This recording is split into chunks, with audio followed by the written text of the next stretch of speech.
नमस्कार। हमारे चारों ओर की दुनिया ये लगातार बदल रही है। पत्तों का रंग बदलना हो, लोहे पर जंग लगना हो, यहाँ तक कि हमारे शरीर का काम करना, इन सब के पीछे एक ही पावरफुल प्रोसेस है, केमिकल रिएक्शंस। तो चलिए आज इसी छुपी हुई दुनिया में गोता लगाते हैं और समझते हैं कि ये सब होता कैसे है।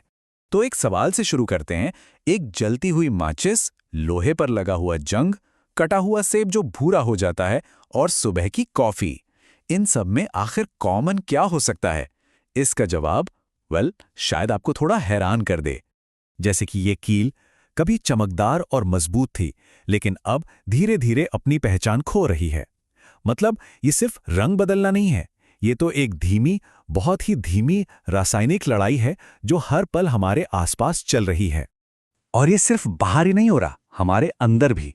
हमारा शरीर एक कमाल का केमिकल कारखाना है जो हम जो कुछ भी खाते हैं उसे एनर्जी में बदल देता है, ताकि हम चल सकें, सोच सकें और जी सकें। और पता है, जब भी हम किचन में खाना पकाते हैं ना, तो हम सब एक तरह के केमिस्ट्री तो होते हैं। हम असल में गर्मी का इस्तेमाल करके खाने के अंदर की केमिस्ट्री को बदलते हैं और उसे कुछ नया, स्वादिष्ट और पचाने में आसान बना देते हैं। तो ये सब हैं केमिकल रिएक्शंस। आज के सफर में हम क्या क्या देखने वाले हैं? हम समझेंगे कि इन्हें पहचानते कैसे हैं, इनकी अपनी भाषा क्या है, इनके नियम क्या हैं और ये कितने अलग अलग तरीकों से होती हैं। चलिए शुरू करते हैं। तो पहला पॉइंट एकदम साफ है, केमिकल रिएक्शन का मतलब है बदलाव। पर यह कोई मामूली बदलाव नहीं है। ये एक ऐसा बदलाव है जहां कोई चीज बस अपना रूप नहीं बदलती, बल्कि पूरी तरह से कुछ नया बन जाती है। लेकिन सवाल ये उठता है कि हमें पता कैसे चलेगा कि कोई केमिकल रिएक्शन हुआ भी है या नहीं? क्या कोई संकेत है, कोई सुराग? जी हां, बिल्कुल हैं। तो किसी भी केमिकल रिएक्शन को पहचानने के 4 पक्के सुराग हैं। एक जासूस की तरह सोचिए, क्या चीज की अवस्था बदली? क्या रंग में कोई बदलाव दिखा? क्या गैस के बुलबुले निकल रहे हैं? या फिर क्या तापमान अचानक से घट या बढ़ गया? ये सब पक्के सबूत हैं। जरा इस एक्सपेरिमेंट को देखिए। जिंक और एसिड जैसे ही मिलते हैं, दो चीजें एक साथ हो रही हैं। ये जो बुलबुले हैं, ये बता रहे हैं कि एक नई गैस, हाइड्रोजन, बन रही है। और अगर इस फ्लास्क को छुआ जाए तो वो गर्म महसूस होगा, मतलब तापमान भी बदल गया है। एक ही रिएक्शन में दो दो सुराग। अब सोचिए, हर बार ये कहना कि मैग्नीशियम ने ऑक्सीजन के साथ मिलकर मैग्नीशियम ऑक्साइड बनाया, ये तो बहुत लंबा और थका देने वाला है ना? इसीलिए जैसे मैथ्स की अपनी भाषा होती है, वैसे ही केमिस्ट्री की भी एक शॉर्ट हैंड भाषा है। इस भाषा में समझिए कि दो मेन कैरेक्टर्स होते हैं। पहले हैं अभिकारक या रिएक्टेंट्स, वो चीजें जो रिएक्शन शुरू करती हैं। और दूसरे हैं उत्पाद या प्रोडक्ट्स, वो नई चीजें जो रिएक्शन के बाद बनती हैं। और ये जो तीर का निशान है, ये हमें कहानी की दिशा बताता है।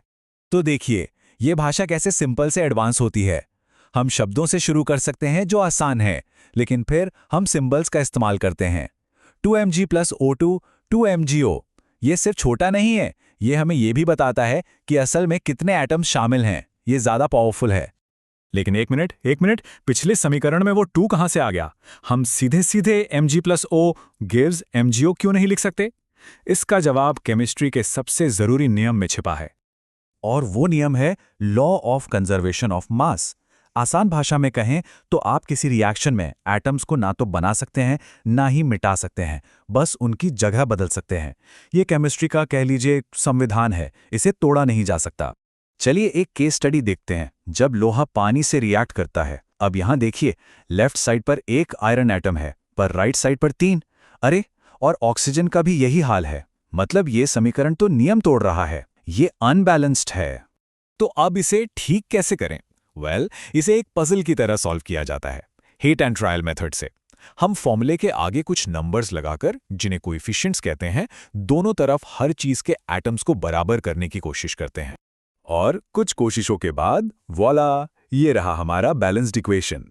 अब गिनकर देखिए, 3 आयरन लेफ्ट में, 3 राइट में, 8 हाइड्रोजन लेफ्ट में, 8 राइट में, 4 ऑक्सीजन लेफ्ट में, 4 राइट में, एकदम परफेक्ट। अब ये समीकरण नियम का पालन कर रहा है। तो अब जब हम रिएक्शंस की भाषा सीख गए हैं, तो हम उनमें पैटर्न भी देख सकते हैं। कुछ रिएक्शंस एक जैसी कहानी कहते हैं। केमिस्ट ने इन कहानियों को कुछ खास कैटेगरीज में बांटा है। सबसे पहली कहानी है कॉम्बिनेशन रिएक्शन की, यानी मिलन। जैसा नाम वैसा काम। 2 या 2 से ज्यादा चीजें मिलकर एक हो जाती हैं। ए और बी मिलकर AB बन जाते हैं। सिंपल। इसका एक क्लासिक एग्जाम्पल है जब चूने में पानी मिलाया जाता है, वो दोनों मिलकर एक हो जाते हैं। और अगर कभी देखा हो तो पता होगा कि उसमें से कितनी ज्यादा गर्मी निकलती है। बूम! टेम्परेचर में बदलाव। याद आया? रिएक्शन का पक्का संकेत। मिलन का ठीक उल्टा विभाजन यानी डीकॉम्पोजिशन रिएक्शन।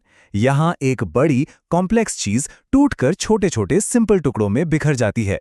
लेकिन इस विभाजन के लिए हमेशा थोड़ी एनर्जी की जरूरत पड़ती है। और ये जो तोड़ने के लिए एनर्जी चाहिए ना, वो कई तरीकों से आ सकती है। आप गर्मी दे सकते हैं, या तेज लाइट, जैसा पुराने जमाने की फोटोग्राफी में होता था, या फिर बिजली का झटका भी दे सकते हैं, जैसे पानी को हाइड्रोजन और ऑक्सीजन में तोड़ा जाता है। और हमारी लिस्ट में आखिरी कहानी है डिस्प्लेसमेंट रिएक्शन की, मतलब अदला बदली। इसे ऐसे समझिए जैसे टीम में कोई ज्यादा ताकतवर प्लेयर आता है और एक कमजोर प्लेयर को हटाकर उसकी जगह ले लेता है। केमिस्ट्री में भी ज्यादा रिएक्टिव एलिमेंट कम रिएक्टिव एलिमेंट को उसकी जगह से हटा देता है। तो जो कुछ भी हमने आज सीखा है, उसके आधार पर ये आखिरी सवाल सोचिए जरा। हमें पता है कि लोहा तांबे से ज्यादा रिएक्टिव होता है, तो अगर हम लोहे की एक कील को नीले रंग के कॉपर सल्फेट सॉल्यूशन में डाल दें, तो क्या होगा? क्या कोई अदला बदली होगी? और अगर होगी, तो हमें दिखेगा क्या?